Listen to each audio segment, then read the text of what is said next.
हमारे सभी YouTube family को बहुत बहुत जय जय श्री सीताराम। जैसा कि कई बार आदमी पूजा पाठ में अपना बहुत समय देता है, ये सोच कर देता है कि भाई हमारे मन की कोई इच्छा पूरी हो जाए, लेकिन हो ये रहा है कि हमने पूरा समय दे दिया, लेकिन जो परिणाम निकला वो शून्य का शून्य है। एक बात हमारे को समझनी होगी कि एक यूनिवर्सल लॉ है जो हर चीज पर बिल्कुल उसी तरीके से काम करता है जिस तरीके से ग्रेविटेशनल फोर्स काम करती है, कि अगर कोई चीज आप ऊपर फेंकेंगे तो वो नीचे को आएगी। उसी तरीके से जब आप पूजा करेंगे तो आपकी पूजा निष्फल नहीं होगी, उसका कोई ना कोई परिणाम निकलेगा। लेकिन अगर कोई परिणाम नहीं निकल रहा तो गलती कहां पर हो रही है, बात वहां पर कर रही है। जो अगर आपने नाम सुने हैं, प्रेमानंद जी महाराज का नाम सुना है, सियाराम बाबा जी का नाम सुना है, या नीम करोड़ी बाबा जी का नाम सुना है, देवरा बाबा का नाम सुना है, जो बागेश्वर धाम सरकार के धीरेन्द्र शास्त्री जी उनका आपने नाम सुना है, तो वो सब जो संत हैं वो भी इसी धरती पर रहकर उन्होंने तपस्या की है, उन्होंने सिद्धियां हासिल की हैं, और उसके बाद में आप ये देख सकते हैं कि आज की डेट में उनकी कितनी मान्यता है। उनके मुख से निकला हुआ एक शब्द अक्षरशः झूठ नहीं होता, बिल्कुल सत्य साबित होता है। तो कहने का यह अर्थ है कि हनुमान चालीसा जो स्वयं सिद्ध ग्रंथ है, आखिर गलती कहां पर हो रही है कि लोग अपने दुख को सुख में बदलने के लिए हनुमान जी की शरण में जाते हैं। ये सोचकर जाते हैं, साधु संतों की बातों को सुनकर जाते हैं कि जो भी हनुमान जी की शरण में जाता है उसके सारे रोग शोक दुख दरिद्रता सब कुछ खत्म हो जाती है, उसके जीवन में सुख और समृद्धि बढ़ जाती है, उनके मन के अंदर धैर्य आ जाता है, उनके रिश्तों की कड़वाहट दूर हो जाती है और वह संस्कारवान बन जाते हैं, और जीवन में ऐसा कुछ भी नहीं रहता जो उनके लिए अप्राप्य हो। कहने का यह अर्थ है कि वह जीवन में सारे सुख भोग को हासिल करने के लायक हो जाते हैं, लेकिन उनका मन प्रभु के चरणों में इस तरीके से रम जाता है कि वो ये प्रयास करते हैं कि भाई अब जो कुछ करना है अपने लिए नहीं करना, इस समाज के लिए करना है। समाज को ये शिक्षा देनी है कि अगर आप राम नाम की शरण में चले जाते हो तो आपका कल्याण संभव है, क्योंकि जो कुछ माया आपने यहां पर इकट्ठी की है वो यहीं पर रह जाएगी, लेकिन परलोक में जब आदमी जाता है तो वहां पर सिर्फ राम नाम काम आता है, आपके किए गए पुण्य काम आते हैं। इसलिए हमारी जो भी सिद्धियां होती हैं वो अपने लिए इस्तेमाल नहीं करते, वो समाज के कल्याण के लिए इस्तेमाल करते हैं। लेकिन बात सारी यहीं पर आकर टिक रही है कि आखिर गलती कहां पर हो रही है। तो इस बात को समझने के लिए हमारे को यह समझना होगा कि ये जो हमारा दिमाग है, जो हमारे इस सारे शरीर का संचालन कर रहा है, जो हमारे हृदय को पंप कर रहा है, जो हमारी किडनियों के लिए जो इंफॉर्मेशन दे रहा है, या फिर जो इंफॉर्मेशन जो बाहर की इंफॉर्मेशन है उसे कलेक्ट करके एक आधार बनाया जा रहा है, इंफॉर्मेशन तैयार की जा रही है कि भाई इस तरीके का डाटा है, ये गलत चीज है, ये सही चीज है। लेकिन मन उस नेगेटिविटी की तरफ ज्यादा बढ़ता है, क्योंकि उसे ऐसा लगता है नीचे के तलों पर ज्यादा सुख है। इसलिए अच्छा, नीचे के तलों पर आदमी स्वयं पहुंच जाता है, लेकिन ऊपर के तल पर जाने के लिए उसे साधना करनी पड़ती है, और वह साधना जब वह करेगा तो ब्रह्मचर्य का ख्याल रखेगा, ब्रह्म मुहूर्त में उठेगा, उसे साधना करनी पड़ेगी, उसे पूजा पाठ करनी पड़ेगी। और इन चीजों से बचने का सबसे आसान और सरल तरीका है कि भैया पूजा पाठ कुछ नहीं होती, जो कुछ है इस जीवन में जो कुछ हासिल कर लिया और जिससे हमने सुख भोग लिया वही चीज सत्य है। तो ये जो दिमाग है इतना मतलब पेचीदा कैलकुलेशंस कर रहा है, जिसमें 100 बिलियंस के न्यूरॉन्स हैं, और वो कम से कम कितनी पेचीदा कैलकुलेशन कर रहे हैं, और आप समझ नहीं सकते कि हमारे दिमाग में एक साथ 60-70 हजार जो विचार आ रहे हैं। इसकी तुलना आप उस सिनेमा हॉल से कर सकते हैं कि जहां पर निरंतर नई नई फिल्में चल रही हैं, लेकिन वहां पर भी 3 से 5 तक फिल्में चलती हैं, लेकिन आपका ये दिमाग जिसे कंसंट्रेशन की जरूरत है, वह आपने सुना होगा कि एक बार में एक ही नाव पर अगर सवार हो तो आप अपनी मंजिल तक पहुंच सकते हैं, लेकिन अगर 2 नावों में सवार हैं तो आपको मंजिल कभी नहीं मिलेगी, हमारे जीवन का अंत ही हो सकता है। तो हमारे को समझना सिर्फ और सिर्फ इतना है कि हनुमान चालीसा का जब हम पाठ करें तो सबसे पहले तो हमारे को आसन ध्यान प्राणायाम इनके ऊपर पूरी तरीके से कंसंट्रेशन करना है, अपने आप को अनुशासन में लेकर आना है, नियमों में बांधना है। उसके बाद में ऐसा हो ही नहीं सकता कि हमारी पूजा हमारे को कोई सुपरिणाम ना दे। जैसे कि हम कहते हैं ना कि हम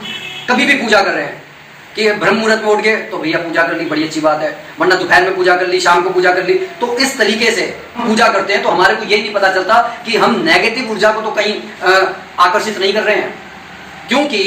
जो हमारे ये दिमाग की मिट्टी है इसमें जैसे हम विचार रूपी बीज बोएंगे उन्हीं को फलीभूत होना है। और वो फलीभूत कब होंगे? जब हम उनमें अपने जो एक्शंस हैं, जो हमारे कर्म हैं, उनका जब पानी उनमें देंगे। और उसके बाद में हमारा जो वो एनवायरनमेंट है, जो वो मौसम है, वह जब उसको वो एनवायरनमेंट मिलेगा और उसके साथ ही जो हमारी फीलिंग्स उस विचार के प्रति होंगी, वह उस सूरज की तपिश की तरह काम करेंगी, जिसके अंदर वो जो विचार रूपी बीज है जिसे हमने बोया है, वो पल्लवित होगा, बड़ा होगा, उसमें से हमारे जो हम फल जिनकी हमारे को अपेक्षाएं हैं वो उनमें से निकलेंगे। लेकिन हम कर क्या रहे हैं? बोए बीज बबूल का, तो आम कहां से हुए? और उसके बाद अगर चलिए हमने आम का बीज भी बो दिया, लेकिन उसे वो हमने एनवायरनमेंट नहीं दिया, हमने वो फीलिंग्स नहीं दी, हमने वो कर्म का पानी उसके अंदर नहीं डाला, तो आप क्या समझते हैं कि क्या वो फलीभूत होगा? सिर्फ मुंह से हनुमान चालीसा का पाठ करने से बात नहीं बनती, चाहे वो कितना भी स्वयं सिद्ध है। लेकिन अगर हमारे मन में ये संशय है, ये भ्रम है, या फिर हम उसकी आजमाइश कर रहे हैं, तो ऐसी चीज को, इसका मतलब हम एनवायरनमेंट नहीं दे रहे, और उसके साथ में एक ऐसी खरपतवार पैदा हो रही है जो उस बीज को, जो विचार रूपी बीज जिससे हम अपेक्षित परिणाम चाहते हैं, वो वहां पर दब गया। और खरपतवार जो है वो सारा का सारा पोषण ले लेगी, उसके बाद में आपका कुछ नहीं होगा। हमारे को एक बीज जो हमने बोया है उसका ख्याल रखना है। ऐसे लोगों के साथ उठना बैठना नहीं है जो ये कहें कि यार ये पूजा पाठ बेकार होती है, हनुमान जी कुछ नहीं होते। हमारे को वो फीलिंग्स अपने मन के अंदर लेकर आनी है, जैसे कि वो पेड़ आज बन गया, वो फल हमारे को प्राप्त हो गया, हम वह लग्जरियस लाइफ जी रहे हैं, हमने महाबली हनुमान जी के साक्षात दर्शन कर लिए हैं, और वो फीलिंग्स ही उस वो जो सूरज का प्रकाश बनकर उस बीज को पनपने का मौका देगी। और साथ में वो जो मौसम की बात मैं कर रहा हूं, अगर हम ऐसे लोगों के साथ बैठेंगे तो वो गलत एनवायरनमेंट तैयार करेगा, हम ऐसे नेगेटिव विचारों में रहेंगे। आपने कभी देखा है कि साधु संत जब किसी कोई अपनी बीमारी लेकर उनके पास पहुंचता है, तो वह जल उठाने के बाद में उसे उसमें फूंक मारकर दे देते हैं और आदमी ठीक होने लगता है। वो कैसे ठीक हो रहा है? वो ऐसे ठीक हो रहा है क्योंकि उन्होंने अपना ऑरा इतनी क्लियर कर लिया है, वो इतना पॉजिटिविटी में रह रहे हैं, और उनका सिर्फ और सिर्फ एक लक्ष्य है कि हमें सिर्फ प्रभु के चरणों में रहना है। और जो कुछ संसार का कार्य मिल रहा है, हम उसे भगवान का कार्य समझकर जब करते हैं तो उल्टे सीधे विचार हमारे मन में नहीं उठते। लेकिन हमारे साथ प्रॉब्लम सबसे बड़ी ये है कि पूजा से ज्यादा, हम पूजा करते समय भी हमारा मन 10 जगहों पर लगा रहता है। लोग सत्संग में बैठे होते हैं, लेकिन सत्संग में बैठे होने के बाद भी उन्हें सत्संग में बैठने का वो फल प्राप्त नहीं होता, क्योंकि उनका दिमाग कहीं और उड़ रहा होता है, उनका मन कहीं और पर विचरण कर रहा होता है। अगर इन बातों को समझ में अगर हमारे को आ जाए और हम पूरी तरीके से अपने मन पर कार्य करें, मन को